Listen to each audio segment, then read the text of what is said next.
Lepo pozdravljeni. Gindur je namenjen samostojnim mladim bralcem, ki uživajo v besednih igrah, raziskujejo dogodivščine in se zabavajo ob nenavadnih skrivnostih. Gindur pa se imenuje tudi kraljestvo, ki mu vlada kralj Mordkir. To je nenavaden kralj, okrog katerega se je spletla neka skrivnost.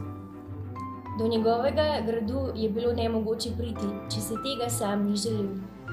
Nekoč pa je ob svojem rojstnem dnevu Gindurce presenetil in velel sprostiti skrivne vhode v labirint, ki je vodil prav do njegovih vrat v gradu. Da pa pot ne bi bila preveč enostavna za obiskovalce, jim je zastavil uganke. Le najboljšim bi se uspelo prebiti do njega. Niso še prešteli 55 korakov, ko je silovito zabobnilo. Kralj jim je zastavil novo uganko. Pozdravljen, obiskovalec, govori kralj. Zastavljam ti drugo uganko. Pozorno poslušaj. Rad se obrača, a ni dobro, če se obrne. Kaj je to? Ko se boš domislil odgovora, ga zapoj. Srečno! Rib je zavil z očmi in si pogrizel vse nohte na desni roki. Tun je znova goril po tleh in preklinjal vse Gindurce. Osel je zadovoljno spal. Rešitve pa ni bilo od nikoder. To nima smisla. Kako naj vem, kaj se obrača, a se ne sme obrniti?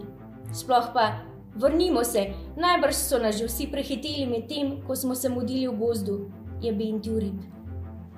Tun je sedel poleg speče živali in prekrižal noge. Kmalu je nekaj na njem plemenito zasmrdelo. Skočil je po konci in se pretipal. Z gnusom je iz žepa potegnil košček lovke. Svinjarija, zakaj moram jaz to nositi? Želodec se mi bo obrnil te nesnage, je vpil in s tem prebudil ubogega osla. Rib je zacepetal od navdušenja in zapel. Želodec!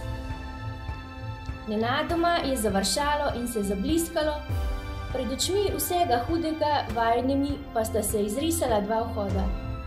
Tun, ki še ni dojel Ribove veleumne rešitve, je samo na široko odprl usta, polna sline.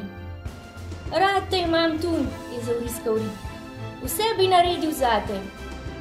Bi tudi popil kozarec moje sline? Je zvito povprašal Tun. Kot da bi preslišal neprijetno vprašance, je Rib zopet predlagal desni vhod. Ponosno so zakorakali vanj. Kmalu jim je postalo žal, da so se odločili za desno pot, saj jih je navdala z grozo. Ob stenah so gorele debele sveče, s katerih je vroč vosek kapljal po tleh in gradil kapnike. Na vsakih 100 metrov je na rogu mlade antilope sedel namrščen krokar in nadziral obiskovalce.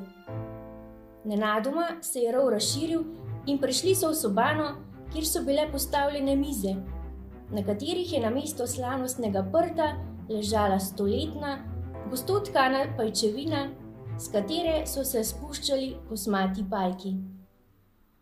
La, la, la, la.